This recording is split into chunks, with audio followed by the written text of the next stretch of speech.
일에 아름다운 음성으로 아름답게 찬양해 주신 우리 성가대에게 한 번 더 박수 주시면 감사하겠습니다. 찬양 너무 감사하게 잘 들었습니다. 하나님 안에서 예수 그리스도로 산다는 것은 정말 행복하고 특별한 일이라는 걸 다시 한번 찬양을 통해서 이렇게 확인하게 되어진 것 같습니다. 사실 제가 오늘 말씀의 서두로 시작하려고 하는 말씀 그것을 오늘 성가대가 다 찬양으로 해주셔 버렸어요. 제가 서두를 어떻게 시작을 해야 되나 조금 난감하게 만드셨습니다. 그래도 정말 귀한 것은 우리가 예수 그리스도를 믿고 하나님의 은혜 가운데 사는 것이 얼마나 귀한 것인가 하는 걸 다시 한번 되살리는 그런 시간이 되기를 간절히 축원드립니다. 예수님께서는 우리가 그리스도인으로서 하나님을 향한 믿음을 가지고 사는 것이 얼마나 귀한 일인지 마태복음 13장 45절로 46절의 말씀에서 이렇게 비유하시고 말씀하셨습니다. 또 천국은 마치 좋은 진주를 구하는 장사와 같으니 극히 값진 진주 하나를 발견함에 가서 자기의 소유를 다 팔아 그 진주를 사느니라 라고 말씀하고 있습니다. 여러분, 예수 그리스도를 믿는다는 것, 하나님께서 우리에게 주신 것은 단순한 축복의 문제가 아닙니다. 하나님께서는 우리에게 새로운 삶, 우리가 전에는 상상할 수도 없었고 감당할 수도 없었던 삶을 소유하고 누리게 해 주셨습니다. 무엇보다도 우리의 죄로부터 우리를 용서해 주신 것입니다. 우리가 가지고 있었던 벗어날 수 없었던 고난으로부터 우리를 벗어나게 해 주신 것입니다. 이제 며칠 안 있으면 제가 이제 또 제가 하던 일 때문에 잠깐 어디 갔다 와야지 됩니다. 근데 그곳에 가면은 하나님의 이름을 그렇게 자유롭게 어느 곳에서나 이야기할 수는 없습니다. 하지만 그분들이 어떤 고난과 핍박 가운데에서도 예수 그리스도를 떠나지 못하는 이유는 하나님 때문에 자신들이 가질 수 없었던, 자신들이 누릴 수 없었던, 꿈꿀 수 없었던 모든 고난으로부터 자유함을 얻게 되어진 것입니다. 물론 그렇다고 현실적인 어려움이나 아픔이 없어진 것은 아닙니다. 그러나 예수님 때문에 그들은 누릴 수 없는 평안함을 그들의 삶에 누리고 있습니다. 예수님 때문에 가질 수 없었던 소망을 그들은 삶에 가지고 있습니다. 그렇기 때문에 예수를 부인할 수 없는 것입니다. 예수님이 우리에게 주신 그 모든 것들은요, 하나님께서 우리에게 약속하여 주셨고 선포되어진 말씀들입니다. 그리고 그것은 실제로 역사 속에서, 그리고 오늘 우리의 삶 속에서 이루어지고 있는 일들입니다. 하나님과 예수님께서 우리에게 주신 약속의 말씀, 사도행전 우리 1장 4절의 말씀을 4절과 5절의 말씀을 우리 같이 보도록 하겠습니다. 사도와 함께 모이사 그들에게 분부하여 이르시되 예루살렘을 떠나지 말고 내게서 들은 바 아버지께서 약속하신 것을 기다리라. 요한은 물로 세례를 베풀었으나 너희는 몇 날이 못되어 성령으로 세례를 받으리라 하셨느니라 말씀하시고 있습니다. 여러분, 이 말씀은요, 오순절에 실제로 이루어졌습니다. 사도행전 1장 8절은 그 실질적인 역사를 이렇게 기록하고 있습니다. 오직 이것의 이루어짐을 사도행전 2장 16절에서 18절까지는 이렇게 기록하고 있습니다. 이는 곧 선지자 요엘을 통하여 말씀하신 것이니 일러스되 하나님이 말씀하시기를 말세 내가 내 영을 모든 육체에 부어주리니 너희의 자녀들은 예언할 것이요 너희의 젊은이들은 환상을 보고 너희의 늙은이들은 꿈을 꾸리라. 그때 내가 내 영을 내 남종과 여종들에게 부어주리니 그들이 예언할 것이요 라고 말씀하고 있습니다.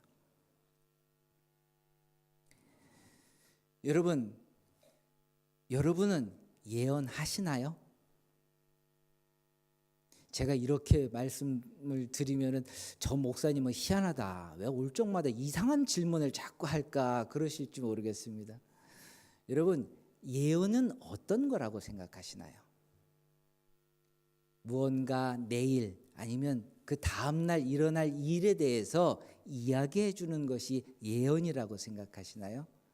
여러분, 그것이 예언이라고 생각하신다면 교회에 오실 필요가 없습니다. 점쟁이 찾아가시는 게 나아요. 그러나 하나님은 우리 모두에게 예언의 능력을 주셨습니다. 하나님은 우리에게 말씀과 지혜, 계시의 영을 허락하셨기 때문입니다. 그리스도인의 삶은 하나님의 말씀을 쫓아 사는 것입니다. 그리스도인의 삶은 하나님의 말씀의 원칙이 분명한 것입니다. 하나님은 선지자들을 통해서 구약에서 많은 예언을 하셨습니다. 그런데 그 예언은 그냥 이루어진 것이 아니라 말씀이라는 원칙을 기준으로 하여서 우리에게 주어진 말씀들이었습니다. 내가 너희에게 준 그 말들을 지키지 아니하면, 그 축복의 약속을 떠나면 너희의 삶에 불행이 찾아올 것이라는 것이었습니다. 여러분, 우리에게도 동일하게 하나님께서 주신 말씀이 있습니다. 말씀만 주신 것이 아니라 오늘 성령 하나님께서 우리와 함께 하시면서 그것을 깨닫게 하시는 줄 믿습니다.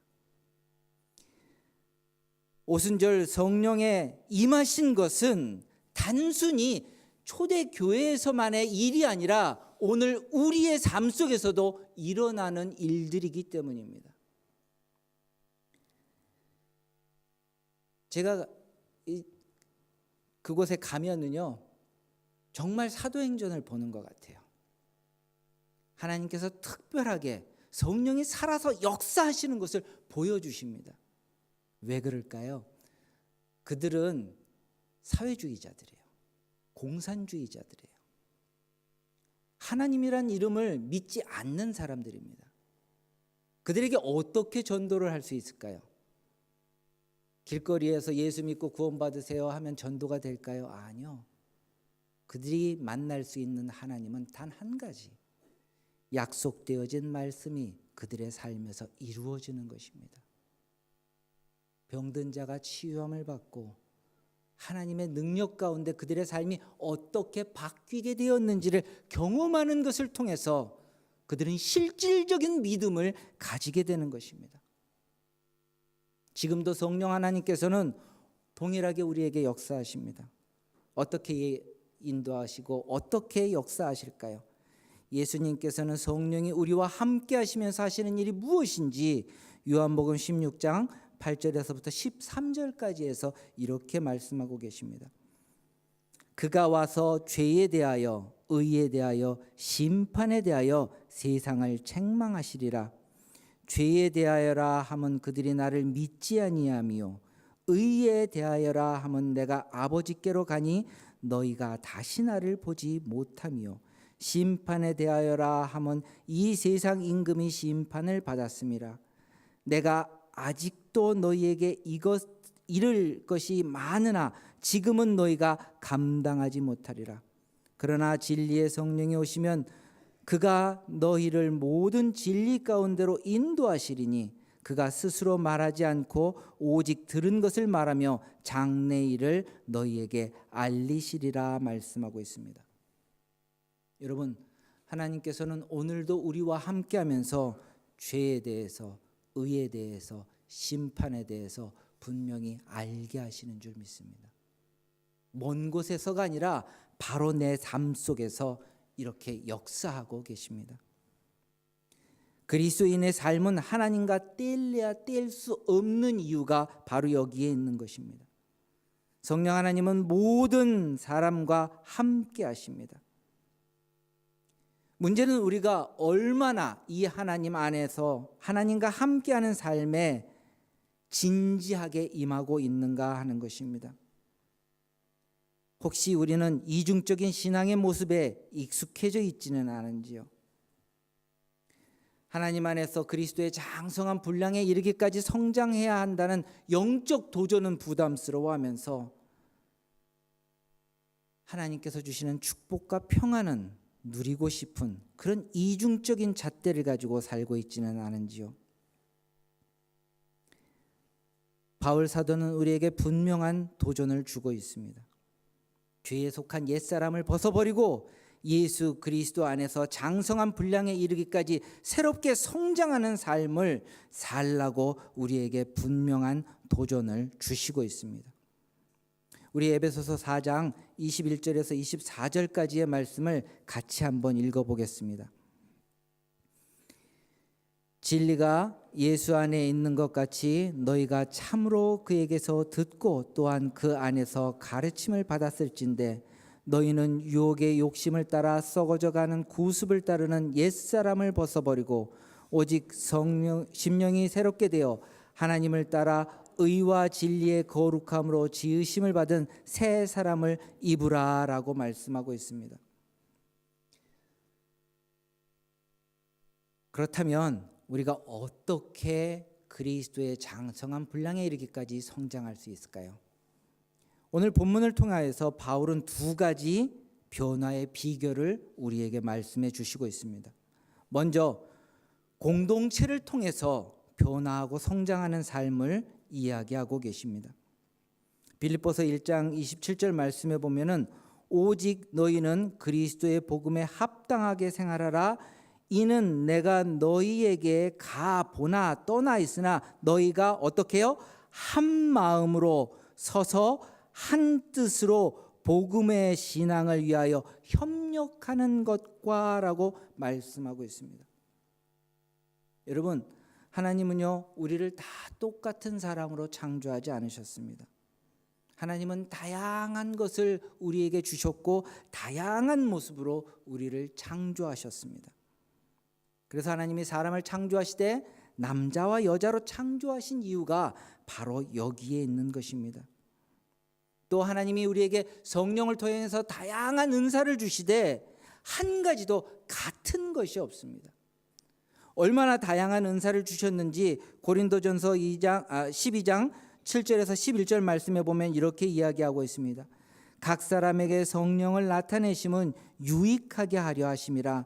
어떤 사람에게는 성령으로 말미암아 지혜의 말씀을, 어떤 사람에게는 같은 성령을 따라 지식의 말씀을, 다른 사람에게는 같은 성령으로 믿음을, 어떤 사람에게는 한 성령으로 병 고치는 은사를, 어떤 사람에게는 능력 행함을, 어떤 사람에게는 예언함을, 어떤 사람에게는 영 분별함을, 다른 사람에게는 각종 방언 말함을, 어떤 사람에게는 방언들을 통역함을 주시나니 이 모든 일은 같은 한 성령이 행하사 그 뜻대로 각 사람에게 나누어 주는 것이니라 말씀하고 있습니다. 하나님께서 이렇게 다양한 은사를 주신 것에는 분명한 목적이 있습니다. 다양한 은사, 다른 모습을 통하여서 내가 너희를 사랑한 것 같이 너희도 서로 사랑하라라는 하나님의 말씀, 예수님의 말씀에 합당한 삶을 배우도록 하시기 때문입니다. 우린 다른 것을 품지 못합니다. 다른 것을 용납하지 못합니다. 교회의 분열이 왜 일어나는가요? 나하고 다른 사람이 있다는 것 때문입니다. 나하고 의견이 다르다는 것 때문에 교회에는 분열이 일어납니다. 고린도 교회가 그랬습니다.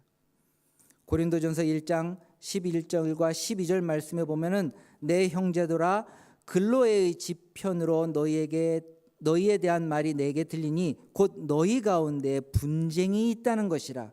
내가 이것을 말하거니와 너희가 각각 이르되 나는 바울에게, 나는 아볼로에게, 나는 게바에게, 나는 그리스도에 속한 자라 한다는 것이니라고 이야기하고 있습니다. 나는 말씀이 최고라고 생각해. 아볼로만한 말씀의 사람이 없어. 아볼로가 진짜야. 난 아볼로파야. 무슨 말? 성령의 능력이 최고지. 바울만큼 성령의 능력이 강한 사람이 어딨어? 난 성령의 능력 없이는 다 가짜라고 생각해. 난 바울파야. 무슨 소리야? 12제자 중에서도 수제자는 베드로야. 베드로가 하는 말이 다 맞아. 나는 베드로파야. 너희들 다 틀렸어. 예수님이 진짜야. 난 예수파야. 내 생각이 다르다고 교회 안에 분열과 이렇게 분당이 이루어지고 있는 것을 초대교회에서 보여주시고 있습니다. 내 생각 때문에 내가 너희를 사랑한 것 같이 너희도 사랑하라 하신 하나님의 말씀이 멀어져 버린 것입니다. 여러분, 내 생각이 하나님의 말씀보다 우선한다면 우리는 하나님의 사람이 아닙니다. 내 생각이 하나님보다 우선한다면 우리는 하나님께 순종하는 믿음의 삶, 하나님께 합당한 삶을 사는 사람들이 아닙니다. 예수님께서는 그런 사람들을 향하여 이렇게 말씀하십니다. 요한복음 10장 27절에서 내 양은 내 음성을 들으며 나는 그들을 알며 그들은 나를 따르느니라 말씀하십니다. 또한 요한복음 14장 24절에서 말씀하시기를 나를 사랑하지 아니하는 자는 내 말을 지키지 아니하나니 너희가 듣는 말은 내 말이 아니요 나를 보내신 아버지의 말씀이니라 말씀하고 있습니다. 여러분, 예수님께서 나를 사랑해 주신 것 같이 누군가를 사랑한다는 것은 쉬운 일은 아닙니다. 그러나 불가능한 일도 아닙니다. 내가 손해보면 됩니다. 용서하지 못하는 이유가 무엇인가요? 내가 손해보는 것 같기 때문입니다. 내 자존심이 상하기 때문입니다. 그러나 여러분, 우리 중 누가 하나님 앞에 용서받을 수 있어서 용서받은 사람이 있나요? 손해보는 것 같으신가요? 예수의 말씀을 지키기 위해서 손해보는 우리가 되시길 간절히 축원드립니다. 자존심이 상하시는 것 같은가요? 예수의 말씀을 지키기 위해서 내 자존심이 무너지는 우리가 되시기를 간절히 축원드립니다. 그럼 그것에 대해서 응답하시는 분이 계세요. 바로 우리 살아계신 여호와 하나님이 응답하십니다. 내가 손해본 것을 그 배나 갑절로 갚아주시고요. 내 마음이 상한 그 자존심이 오히려 하나님 안에서 영광의 자리로 서게 하시는 줄을 믿습니다. 그런 사람에게 주시는 약속이 무엇인지 하나님은 분명하게 이렇게 말씀하십니다. 마태복음 7장 24절에서 27절 말씀에 그러므로 누구든지 나의 이 말을 듣고 행하는 자는 그 집을 반석 위에 지은 지혜로운 사람 같으니 비가 내리고 창수가 나고 바람이 불어 그 집에 부딪히되 무너지지 아니하나니 이는 주초를 반석 위에 놓은 까닭이요 나의 이 말을 듣고 행하지 아니하는 자는 그 집을 모래 위에 지은 어리석은 사람 같으니 비가 내리고 창수가 나고 바람이 불어 그 집에 부딪히며 무너지며 그 무너짐이 심하니라 라고 말씀하고 계십니다.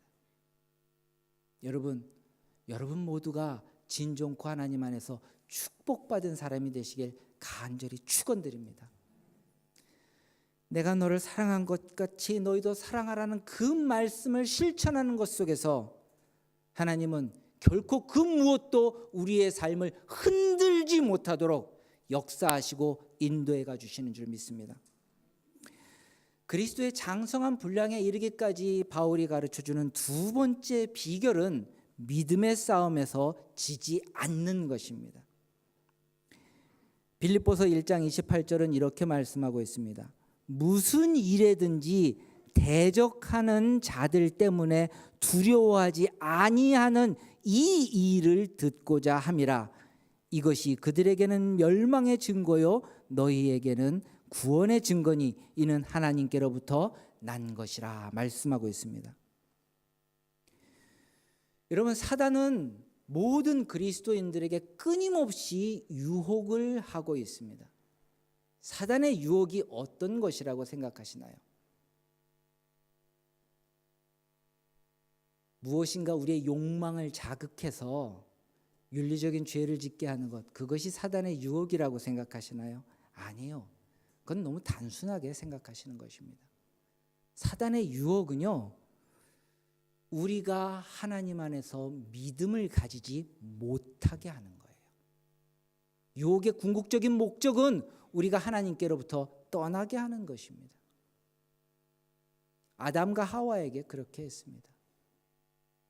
예수님께 그렇게 했습니다. 예수님께서 겪으셨던 그 세 가지 유혹은 오늘 믿음에서 떠나게 하려는 사단의 공격을 그대로 우리에게 보여주고 있습니다. 어떻게 사단이 공격했나요? 첫 번째는 하나님에 대한 실망감을 가지게 하는 것입니다. 마태복음 4장 3절 말씀에 보면 시험하는 자가 예수께 와서 이르되 내가 만일 하나님의 아들이거든 명하여 이 돌들로 떡덩이가 되게 하라 하였습니다. 하나님은 볼 수도 만질 수도 없는 분이십니다. 그리고 하나님 스스로가 어떤 형상으로든 어떤 모습으로든 자신의 형상을 만들지 말라고 하셨습니다. 그런 하나님께서 우리에게 주신 것이 단 한 가지 있습니다. 하나님 자신이 선포하신 말씀입니다. 하나님은요, 그 약속하신 말씀이 우리의 삶에서 예수 그리스도의 이름을 부르는 모든 사람의 삶에서 온전히 이루어지게 하시는 줄 믿습니다. 그 이루어짐의 확증을 예수 그리스도가 하고 계십니다. 그래서 구원받은 우리에게는 확실한 축복의 증거이지만 그것을 믿지 않는 자들에게는 멸망의 증거가 된다고 바울 사도가 이야기하고 있는 것입니다. 여러분, 하나님이 우리의 희망이 되시기를 주님의 이름으로 간절히 축원드립니다. 우리가 하나님 안에서 믿음을 가지고 있다 하지만 우리에게 가능성이 없을 때 우리는 절망하고 낭망합니다. 뭔가 직장에 대한 희망이 있었어요. 내가 저 직장에 갈 수 있을 거라고 생각했습니다. 그런데 어느 날 그게 싹 사라져 버려요. 그럼 절망하고 낙담해요. 어느 날 내가 가지고 있었던 돈이 있는데 그걸 몽땅 다 잃어버렸어요. 그럼 절망하고 낙담해요. 여러분, 우리는요, 그런 것에 매여 사는 사람들이 아니에요. 우리는요, 정말 하나님께서 축복하신 귀한 부자들인 줄 믿습니다. 여러분, 정말 여러분들 부자세요. 안 믿으시네요. 저는요, 제가 스스로 생각할 때 세상에서 가장 부자라고 생각합니다. 빌 게이츠는 돈이 어마어마하게 많더라고요. 저 같은 사람은 상상할 수도 없게. 그런데 빌 게이츠하고 저하고 다른 게 있어요. 빌 게이츠는 지가 가지고 있는 것밖에 쓸 게 없어요. 그런데 저는요, 기도하면 주세요. 제가 뉴질랜드에 살면서 이렇게 안 해본 일이 없다고 얘기하면 과장이겠지만 어쨌든 먹고 살기 위해서 여러 가지 일들을 했었습니다. 그러다가 너무 힘드니까 하나님 앞에 기도했어요. 하나님, 이렇게 매주일 빡빡하게 간신히 살게 요렇게 돈 벌게 하지 마시고 한 200불만 여유 있게 해주시면 안 될까요? 200불이라도 여유가 있으면 너무 좋겠어요. 근데 진짜 200불 여유가 있게 해주시더라고요. 근데 사람의 욕심이 200불 가지고 되나요? 그 다음에는 하나님 200불 있으니까 좋기는 한데 딱 500불만, 제가 간이 좀 작아요. 딱 500불만 조금 늘려주시면 안 될까요? 그러니까 진짜 늘려주시더라고요. 어떤 때는 일하러 가야 되는데 차가 망가져서 그거 수리비도 없는 거예요. 하나님 어찌하면 좋습니까? 근데 누군가 하나님이 잠깐 우리 집에 보내셔가지고 차 수리비를 주시더라고요. 하나님은요, 알지 못하는 환경 가운데 하나님을 향한 믿음을 가지고 있는 사람이 결코 실족하지 않게 하세요. 사단이 주는 유혹 가운데, 실망 가운데 붙들려 있지 않는 우리가 되시길 간절히 축원드립니다. 그래서 예수님은 우리에게 이렇게 말씀하세요. 예수께서 대답하여 이르시되, 마태복음 4장 4절입니다. 사람이 떡으로만 살 것이 아니요 하나님의 입으로부터 나오는 모든 말씀으로 살 것이라 하였느니라 하시니라고 말씀하고 있습니다. 여러분, 여러분들이 정녕 이 땅에서 제일 가는 부자이심을 믿기를 간절히 축원드립니다. 우리에게 주신 기도의 능력과 권세를 쓰는 우리 모두가 되시길 간절히 축원드립니다. 두 번째 사단의 공격은요, 하나님의 사랑을 의심하는 거예요. 사단이 예수님을 데리고 가서 보여줍니다. 마태복음 4장 5절과 6절의 말씀입니다. 이에 마귀가 예수를 거룩한 성으로 데려갔다가 성전 꼭대기에 세우고 이르되, 내가 만일 하나님의 아들이거든 뛰어내리라.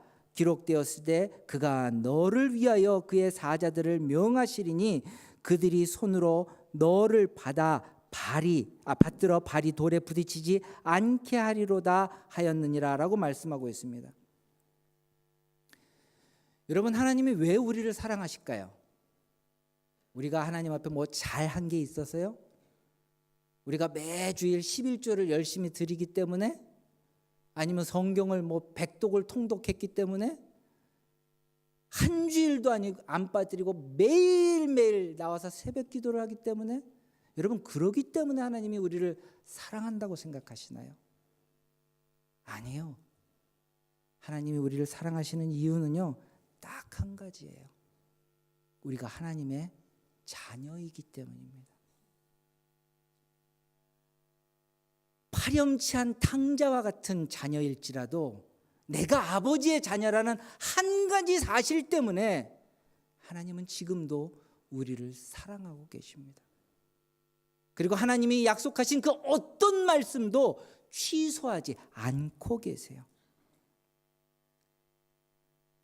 그럼에도 불구하고 우리는요, 우리들 자신을 볼 적마다 내가 하나님 앞에 기도해서 들어주실까?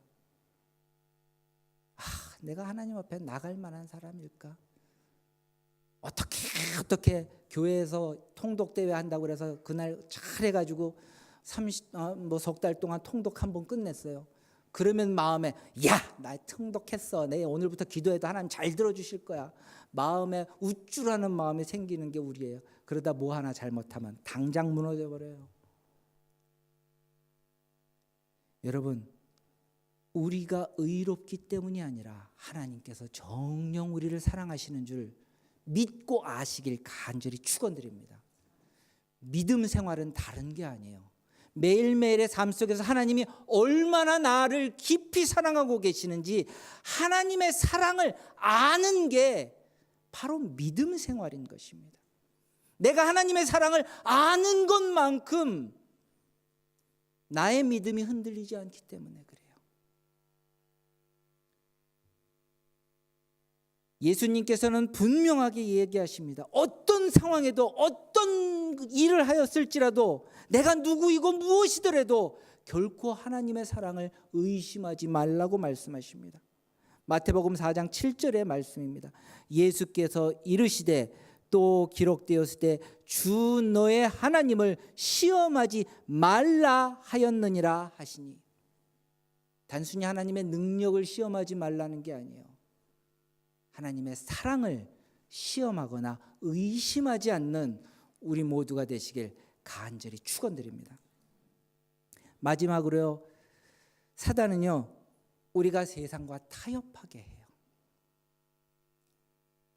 마태복음 4장 8절에 보면 마귀가 또 그를 데리고 지극히 높은 산으로 가서 천하 만국과 그 영광을 보여 이르되, 만일 내게 엎드려 경배하면 이 모든 것을 내게 주리라 이야기합니다. 여러분, 예수님 이 땅에 왜 오셨나요?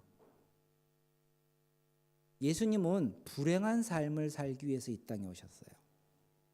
채찍당하고 조롱당하고 이 세상에서 가장 수치스럽고 가장 고통스러운 십자가의 죽음을 당하기 위해서 그 모든 것을 다 알고 이 땅에 오셨습니다. 그런데 그 예수님께 사단이 하는 말이에요. 뭐하러 조롱받고 뭐하러 채찍질 당하고 뭐하러 십자가에 죽어. 간단한 방법이 있어. 나한테 한 번 절하면 모든 것 다 이루어 줄게. 여러분, 우리에게 정말 부담스러운 일이 한 가지 있지 않으세요? 제가 그럼 남들도 그런 줄 알아요.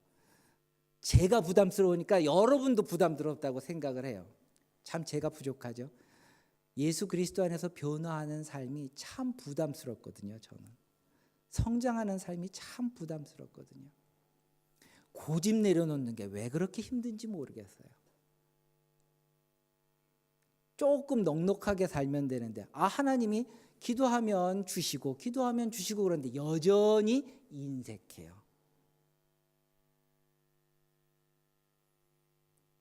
여러분, 그러면서 마음 한구석에 무슨 생각이 있냐면 나만 인색한가? 조 집사님도 인색한데.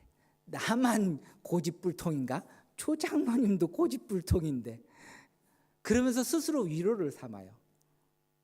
나만 그런가? 뭐 남들도 다 그렇게 사는데 그냥 그렇게 살아도 되는 거지 뭐. 여러분, 근데 하나님은 우리에게 그렇게 말씀하시지 않으셨어요. 예수님 스스로 그렇게 살지 않으셨어요.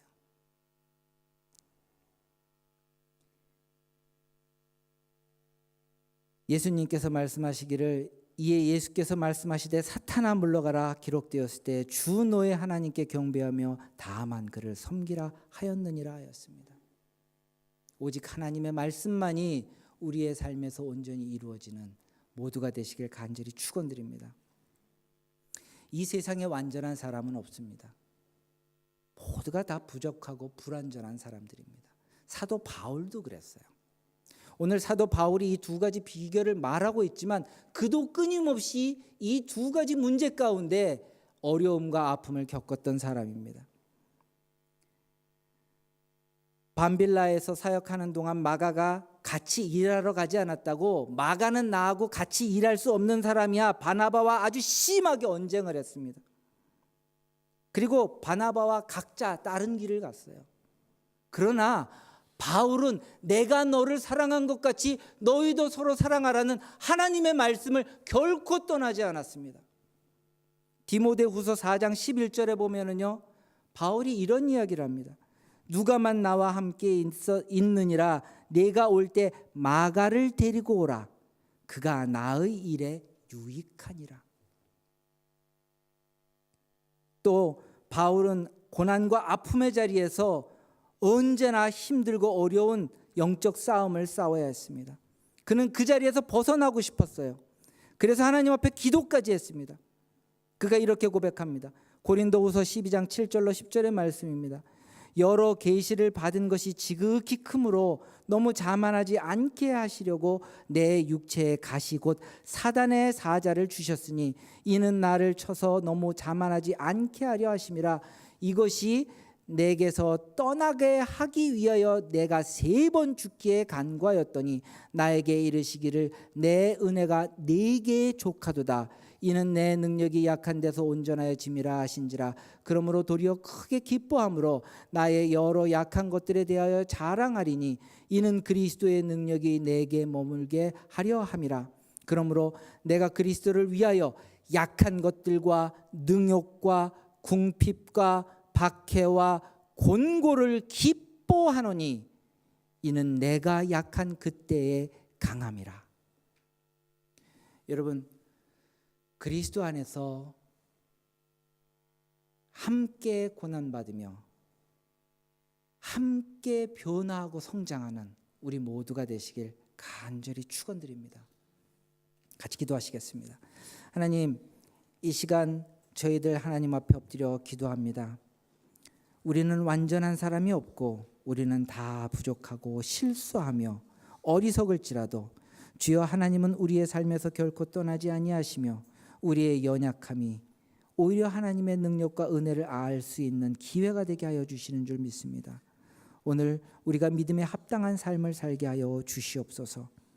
하나님, 내가 너희를 사랑한 것 같이 서로 사랑하라 하신 그 말씀을 실천하는 사람이 되게 하여 주시옵고, 내가 손해보게 하시고 내가 자존심이 상하는 사람이 되게, 그 자리에 먼저 가는 사람이 되게 하여 주시옵소서. 아무리 실망스럽고 아무리 고통스럽고 아무리 어려운 자리가 있을지라도 결코 우리가 사단의 유혹에 빠지지 아니하며 믿음에서 떨어지지 아니하게 하시고 오로지 하나님의 영광과 능력이 드러나는 그런 귀한 삶을 감당하게 하여 주시옵소서. 간구하며 예수 그리스도의 이름으로 기도했습니다.